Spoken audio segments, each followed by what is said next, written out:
Hello, and welcome to the Skillful podcast, where we explore DBT and RODBT skills to help you reduce emotional suffering, improve your relationships, and become more present in your life.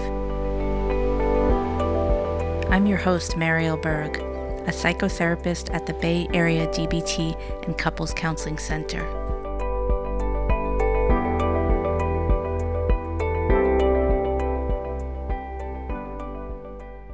So welcome again, Ed. Today, you and I are going to be discussing 10 common myths that get in the way of being interpersonally effective. Yes, I find this to be really helpful to explore the things that are rolling around in our heads about interpersonal relationships and interpersonal effectiveness that can easily get in the way, but that we don't always notice. So the reason why we chose to talk about this today is because we often find that behind some of the struggles that folks have in their relationships around communication are often myths, things that they've learned in their families, things that they've just sort of picked up along the way. And these myths can create rigidity in thinking and difficulties, unnecessary difficulties in relating to others. So we thought it would be useful to kind of name some of the most common myths that we hear. These are things that, as we go through the list of 10, which we could do many more than this, but as we go through the list, I'm sure that listeners will recognize a lot of them and think, oh, wow, yeah, I do think that, or I have thought that. And because they just sound so convincing, we don't always notice. And as always, we're working out of the DBT skills training handouts and worksheets by Marsha Linehan, and you'll find a version of many of the myths that we're talking about today in that book. And when we go over this list in our skills group, we usually ask people to kind of think about which of these do you believe when you're in your wise mind, which do you believe when you're in emotion mind. And it's always funny because people will say like, it's titled myths. So it kind of gives away that these are all things that are not necessarily wise mind approaches, but nonetheless. Right, the myth is a giveaway. It is a giveaway. So let's jump right in. The first one is, I just don't deserve to get what I want or need in relationships. Mm-hmm.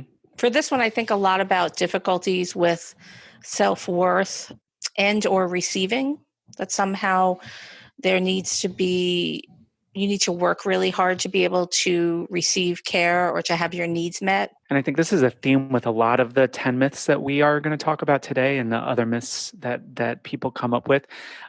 Because I do think that it can be easy to get the message along the way in our lives that our being able to be taken care of by other people, being responded to by other people is dependent on our own actions. And so we have to earn asking for what we need in relationships, when the reality is like we all have needs in relationships. We all need to ask for that. We need to be clear about it. We also don't deserve to have all our needs met. We do need to ask for it or they won't be met at all. There's no way to kind of get those needs met unless we ask.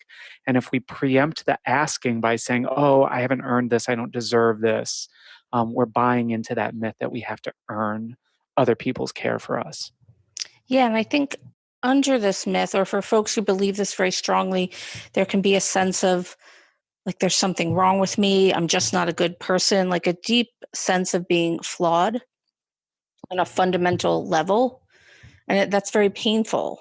And I think sometimes people walk around believing that, but don't really quite name it, but it comes out in some of their actions or how they interact with other people. Right. And I think with all these myths, and this one in particular, being able to identify, okay, this is a myth that I do hold, that I don't deserve to get what I want in relationships. To just acknowledge that rather than be like, okay, from now on, I'm going to start deserving. But to be able to just name it, notice it, pay attention to it, and not just go with it and say, no, I do not deserve to get what I want and need in relationships. But to say, okay, is that thing coming up where I feel like I don't deserve to ask for what I want? So the next myth that we are looking at is asking for things makes me look weak or asking for things makes me seem like a wimp.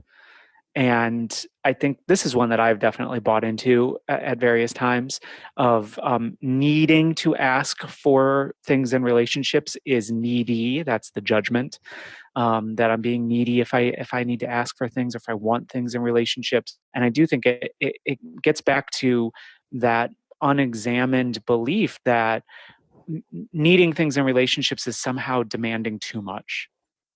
Yes. With this, I also think about vulnerability, that for some people, they can feel super vulnerable asking for what they want to need. And if you feel so vulnerable and open and undefended, that can bring up feelings of being weak. Right. If you've gotten the message that you should always be tough and you shouldn't need anything and you should just take care of yourself. Right. It kind of that's what underlies it, is that I should be able to take care of myself. I shouldn't need help from other people. And again, it gets back to that reality. And what I appreciate in DBT is that dialectical balance of I do need to take care of things for myself and I do need help from other people at times. How do I strike that balance instead of falling into this myth of like either I am taking care of everything myself or I'm weak? Right, right. So there's this middle ground there, or this idea that both are true. Right. So the next one, which is one I know I hear so often, and I know you do too, as well, Ed, is conflict is a bad thing, or I can't stand conflict. Right. And I hear this a lot, and I actually think this a lot. Say more. Yeah, I think that this is for many of us who didn't have the opportunity to learn how to have conflict in an effective way, to have competing needs or to be able to ask for what we need. Conflict feels like a fight and scary and angry. And so we can have this automatic assumption that any type of conflict is bad and dangerous. And with that automatic assumption, I think many of us, myself included, we've had the experience where conflict doesn't get resolved. Mm. And if we can tolerate the uncomfortable feelings that come with conflict and hold that we can be pretty upset with someone and care about them at the same time, often on the other side of conflict, there can be more closeness if you're able to stick with it and work through something that's challenging. And I think, many folks just don't have that faith because they haven't actually experienced it, or they haven't learned yet the skills to help them withstand how uncomfortable having conflict is. Right. If we haven't had the experience of conflict being resolved in a positive way, or haven't had it very often, it is easy to just feel like all conflict is bad. And I do think that when we are able to effectively work through conflict, which is what the DBT interpersonal effectiveness skills are all about, is to be able to have some confidence because we have a roadmap for interpersonal communication. We can have confidence of working through things, which can help us to take the risk and then to hopefully get some experiences of conflict being resolved without a huge amount of anger and uh, difficulty and disruption. Yes. And I work a lot with couples, and when there isn't conflict at all, I get worried because I think Yeah, about what's getting pushed under the rug, what isn't getting said. And it's I think not a great sign. right. And I think it's one of the things I appreciate the most about a DBT approach is trying to always maintain a dialectical balance. So when we're really on one side, for instance, if there isn't conflict, to be able to ask the question like, is there something that's not being said so that we're not missing anything? Is there something we're missing here? Mhm. Because there is always a balance. And so there is always difficulty. Sometimes it's minor and we blow past it. But sometimes there's stuff that if we have a belief that conflict is bad, it's going to take a while to build up enough frustration in a relationship before we actually say something. And that's where things can blow up. because it's built Yes. up for a very long time. Yeah. And when things blow up, we might want to respond in kind by escalating or by ghosting or leaving the relationship.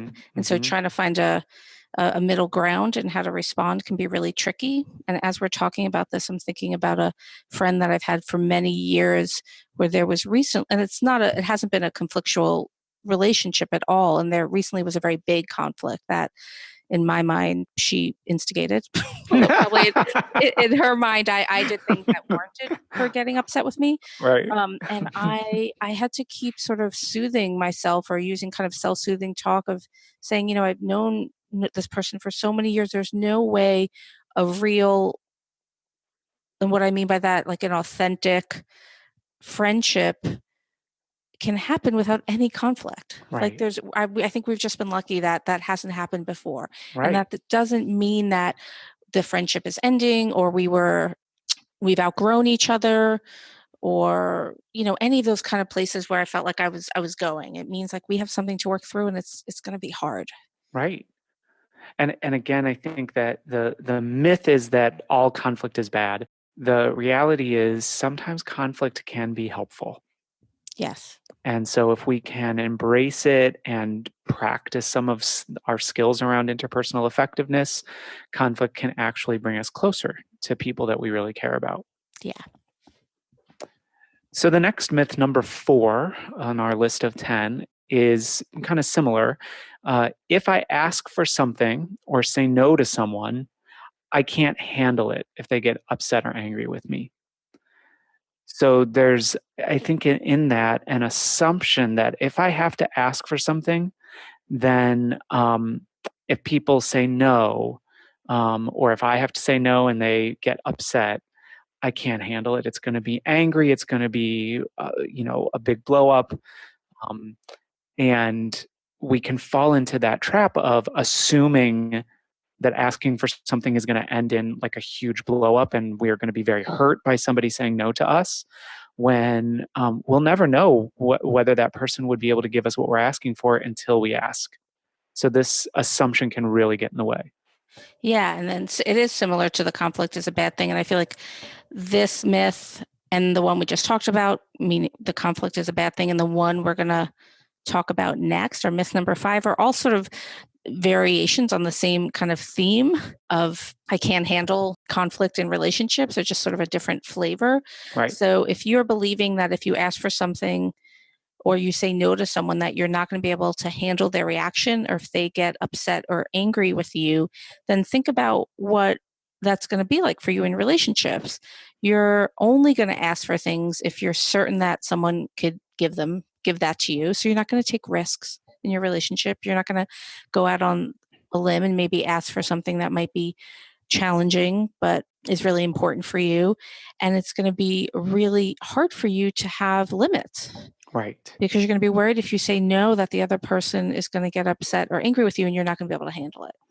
And when we fall into this myth, we really get lost in extreme thinking that, oh, if I ask for something, they're going to say no, I'm going to be devastated, it's going to be awful. And that's really kind of a worst case scenario that often doesn't happen. And what I appreciate about DBT skills is that we've got lots of options to take risks with, for instance, asking for things. We can use interpersonal effectiveness skills to be well prepared when we ask. We can use distress tolerance skills or emotion regulation skills to handle any emotions that we feel if the person does say no, or if they don't receive it well. The value of DBT is that we can have more confidence in challenging some of these myths by taking the action we're afraid to take. For instance, asking for something or saying no, and risking having someone reject us in some way, and that we can have options for handling it. It doesn't have to be quite so scary. Yeah. So myth number 5 is, again, these all have similarities to them, but this has a slightly different emphasis. So this one is, if someone says no to me, it will kill me. Mm. It's a little stronger than number 4, Yeah. but someone that this myth is more about not being able to handle a no. Yeah. And with this one, I think about, because, if someone says no to me, it will kill me. I think that, or I imagine that, shame can get really activated if we ask for something like a raise and we're told Right. no, or something else, because we can start to feel like, oh, I shouldn't have done that. I was so foolish to think I deserved that. Right. Um, what was I thinking? Right. Like I think thinking about this myth, it reminds me of a period in my life where I was wanting to date and terrified of having people say no. So I just avoided dating altogether Mhm. for a long time. Um, and again, because I fell into this myth of if someone says no, it will kill me. It will be Yeah. too devastating for me to handle. I can't handle that rejection. And the reality was, I didn't have the distress tolerance skills or the emotion regulation skills to manage someone's legitimately just saying, no, I'm not interested. Yeah. And I needed to build that up before I could challenge this myth. But living in this myth was so isolating and so lonely because there's no way out of it. Like if I can't handle someone saying no, then I can't ever ask. And for Yes. instance, and this comes up, I see this a lot with people around dating. It's like I'm not gonna. I want to try to date. I want to have a partner. I want to get involved with other people, even friendships. I want to get involved in things, and I'm terrified of being devastated if people say no or are not interested, and therefore I have to stay alone, and I feel so lonely. And then Yeah. we get into that trap. I'm so glad you brought up the dating thing, because that is a place where people really get stuck and so many painful feelings come up. And I think, particularly in that realm, or with relating to others in general, with friendships as well, again, I think shame can come up and a lot of fear. Hmm. Oh, if someone says no to me in the dating realm, it means there's something wrong with me. Right. Like all your worst fears about yourself are true. No Right. one's ever going to love me. I'm going to be alone for the rest of my life. So all those kinds of things. And yes, as you said earlier, we have lots of skills in DBT, such as check the facts, that can help Right. you with some of those feelings. Right. And again, I think as we're going through this, I'm recognizing how many of them I relate to, how often I hear them from other people, both in my work as well as in friendships and all kinds of relationships. So as we're going through this list of myths, if people listening are feeling like, oh God, I relate to that, and are feeling some shame about it, I hope that the one message that you will take is that these are so common, that so many of us struggle with this. We don't usually go around saying, "Oh yeah, I'm terrified that if someone says no, it'll kill me." We tend to hide that. We don't talk openly about it, so we don't know how many other people are struggling with these same myths and feeling kind of trapped by them. And the way out is to work through it. Yes, and not only do we not go around saying we believe these myths, I think a lot of times, at least for myself, I don't even know I'm believing Mm, that until it's named. I'm like, oh right, yeah, I believe, or at least a part of me, or sometimes when I'm feeling more emotionally unstable, part of me can believe that, right, right, or when I'm under a lot of stress. right. Exactly. So, myth number 6 on our list of 10 is asking for things is selfish or pushy or bad. So this idea that if we need to ask for something in a relationship, any kind of relationship, we're being selfish. We don't. Again, it goes back to the whole we don't deserve to ask for things, and with this twist of like, yeah, you're being selfish if you have to ask. You're being selfish, and there's a piece around self-worth here, where it gets coupled with making requests, says something bad about who you are. When it is human, we have to ask for things all the time, as basic as getting the correct change in the store. Right. Yes. Yeah, like I again have struggled with most of these myths at one time or another, sometimes very, very deeply. So, for instance, just this past weekend, I was out to dinner and got overcharged on the bill, and really had to struggle to say I got overcharged. Could you take this off and not be like, oh, should I just let it go? Because it comes back to that, like, oh, it would be rude to point out to the server that they made a mistake and that I got overcharged. And even though I feel like I've worked through a lot of these to a significant extent, this stuff still can come up. And the difference for me now is that I was able to be like, okay, you do not just have to eat this charge. You can just say, and of course, the server's like, oh, I'm so sorry. And it was an easy thing. some people, and people listening may relate to this, some people are just like, of course you ask to take that charge off the bill. What's the big deal? Of course you ask for the raise. Of course you ask for the date, whatever it might be. Mm-hmm. But for many of us, there is the sense of like, oh, it would be so pushy to Yeah. ask for that kind of thing. Like I somehow think, asserting yourself is not okay. right, right. I'm wondering if you could just say a little bit more. What helped you in that moment? Like if we can unpack it a bit Yeah. to tell the server. I think the biggest thing was to recognize I am falling into that myth from my past, which is it's not okay to ask. It's the polite thing to do. This is the twist that comes from my family. Hi, mom. That being polite is really important, and it's impolite to point out another person's mistake. And so therefore it's selfish. And I was able to, like, in that moment, kind of look at the bill and stare at it and think, oh, I could just, it's not that much. It's not that big of a deal. I could just let this slide.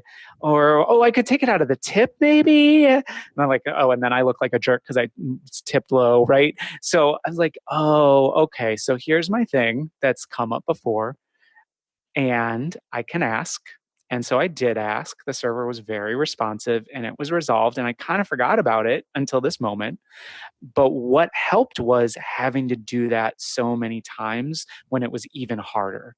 So, Mm-hmm. so much of what we do in DBT is this repetition of these new efforts and new skills and new ways of doing things until those become a little bit more automatic. And for instance, the old myths can slip in easily. The more we practice recognizing the myth, trying to work against it, I kind of use my interpersonal effectiveness skills to ask for the charge to be taken off. It gets easier and easier to do it the next time, even though some of the old stuff will continue to come up. Yes. And one of the things you were talking about is this is something that you learned in your family growing up. It was something that your mom, and hello, Ed's mom, held for herself. Probably she learned from her parents and so on. Right. And that they're, in different families and different races and cultures and countries. We know that we happen to have listeners all over the world, which is really exciting for us, that there's going to be different kind of norms around asking for things and saying no. So just to keep that in mind. For me, recognizing that extreme thinking of it is always selfish to ask for something was kind of warping what I learned as a child, which is to be polite. And I overlearned that and took it to an extreme, which I'm quite sure that my mother did not mean to teach me. So to give her credit. And we can fall into that. Certainly there are some cultures where it really is impolite to ask for things. And figuring out within your own cultural context how to work with this, to be able to ask for what you need in whatever the context might be. Because if we never ask for things, that's going to be difficult. So working with that probably does take a little bit of thinking and practice. Yes. So the next one is again similar, and the one after that, but number 7 for myths is it's not okay to say no, or another way of thinking about this is it's selfish to say no to others. And so I think if you are the kind of person who tends to believe that it might be selfish or bad to ask for what you want, you might also believe that saying no it's not okay. Sometimes I feel like the saying no is even more rude or selfish than actually asking. Because it seems like just saying no is the worst thing you could do. And again, that's another myth and one of the things I talk about a lot with people that I'm working with is that for those of us who identify with having strong emotions, we know that if someone says no to me, that's painful, that hurts. So we don't want to hurt someone else in that same way. And we're making this assumption that saying no will really hurt. When the reality is sometimes saying no, people are like, oh, okay. Yeah, it's not a big deal for some people. Sometimes it is, or if we go to the dating context. So if you're interested in someone and they're not interested in you and they essentially say no to you, it probably does hurt quite a bit. It can feel really Sometimes, bad. yeah, yeah. But if you're on the other end of that, if someone's interested in you, but you're not interested in them, you have to be able to say no. It's actually, even though it's like the sting, maybe initially it's sort of like ripping a Band-Aid off versus peeling it off very slowly. Like you need to let the other person, and it's a benefit to them to know that you're not interested right off the bat so they don't get more invested. And again, when I think to my struggles with dating, this was the flip side of that coin. Was it would be devastating to have someone say no to me, and it would be devastating to have to say no to somebody I wasn't interested in. So I'm just going to stay alone. I'm not going to engage in any of that. And then complain to everybody about how lonely I am and how I wish I could have a partner. So And so hard. then that's where it's like it took a lot of effort to identify these myths, to work with the underlying assumptions there, and the fears, because it's really all about fear. I won't be able to handle it. They won't be able to handle it. It will be devastating for all of us. These really kind of overblown assumptions about the very natural human thing of needing to say no sometimes. Yes. The next one, similar with a little different nuance, is being a good friend, significant other, child, parent. Put, any role in there that you have with someone else, employee, employer, means. So being a good whatever means I should be willing to put their needs ahead of mine.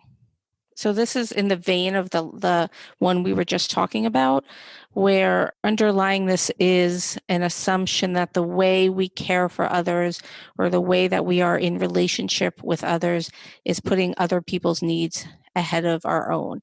And yes, particularly if you're a parent, you're doing that all the time. Right.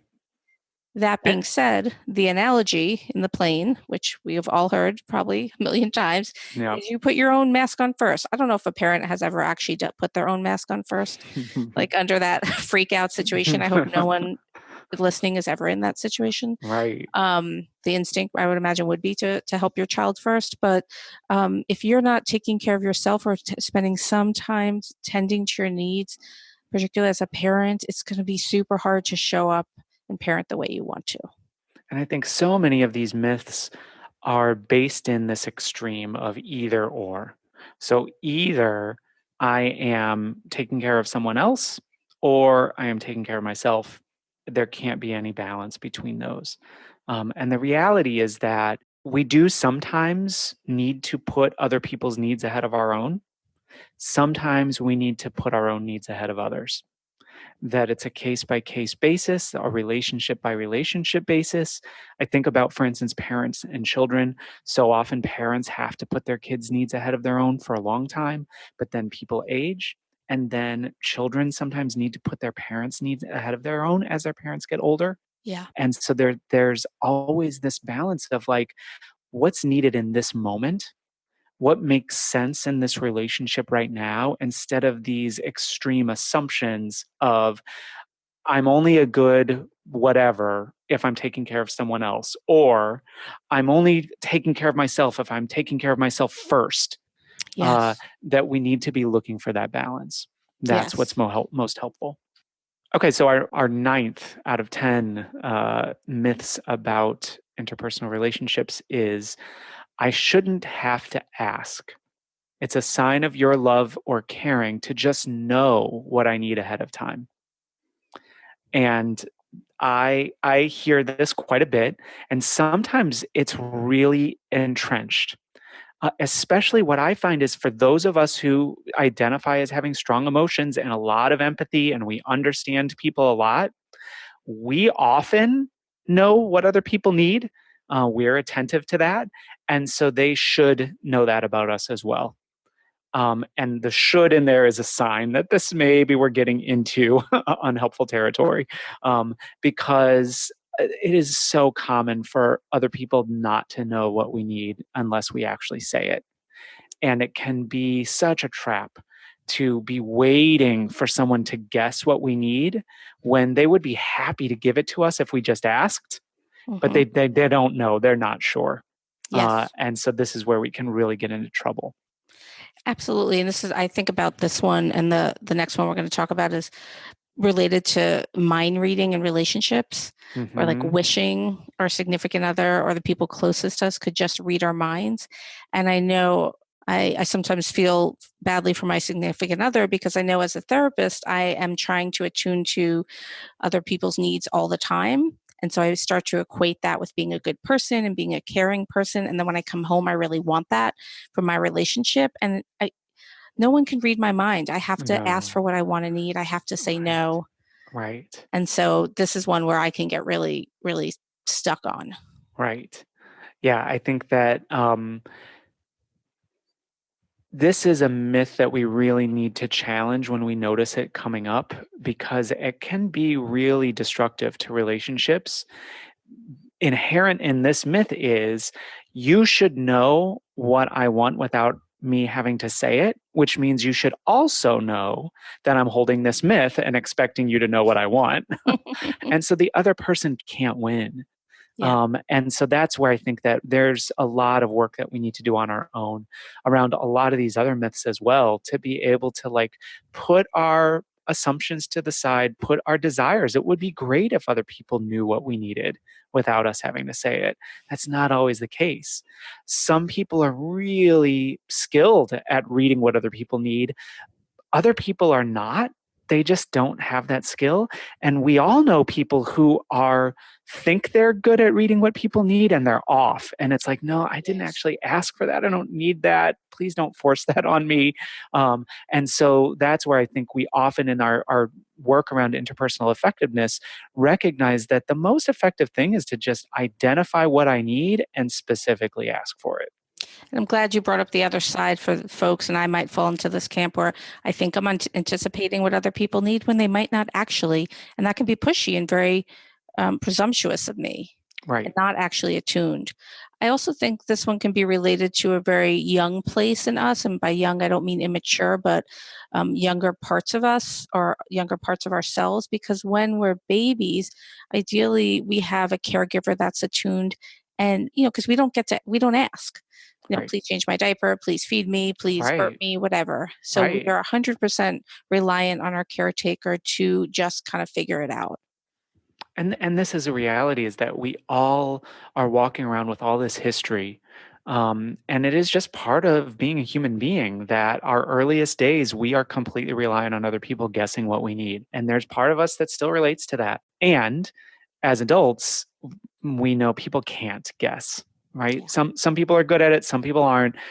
Instead of falling into the trap of people should guess what we need, we just need to ask. If they're not guessing, we need to ask. Yes, and that leads nicely into our final interpersonal effectiveness myth, which is they should just know better. Or if they really cared about me, they would just do what I want or care for me the way I want. So, again, this is around mind reading, around the wish that the people closest to us would anticipate our needs. Right. Like they should know that I don't like that. Why do they bring that up? They all these shoulds about other people. So I think most of these myths are shoulds about either ourselves or others. I should not have to ask for things. I should be more conscientious of others. They should know what I want without me having to ask. And the reality is that there is no should. Yeah. It's just like we're human beings and sometimes we get it and sometimes we don't. We all need to ask for things. We all need to say no. Challenging when we find ourselves feeling frustrated in a relationship, probably there's a should in there. This doesn't mean that it doesn't feel super good when someone does kind of know better because they know, you know what, I'm not going to make this dish super spicy because I know my good friend doesn't like that. Like that's kind and attentive. Right. So that feels great. But when we translate it into this more rigid, someone should just know better. And if they don't and they make the dish super spicy, it means they don't care about us, I think can create a bunch of problems because there's a lot of assumptions in there. Maybe they forgot. Maybe they Right. don't think it's that spicy. And again, I think that, for instance, if I really don't like spicy things and I've said it many, many times and you keep making spicy things for me, you're not attuned to me. Like I do need actually a little bit more attunement. Like how many times do Yes. I need to say this before you actually remember what's important to me? So it's not an either or. Either they're always guessing or they're never guessing. It's like we want people to be attuned at times. We can't rely on them to be attuned all the time. If people are not attuned to us or if we're not attuned to them, we need to talk about it.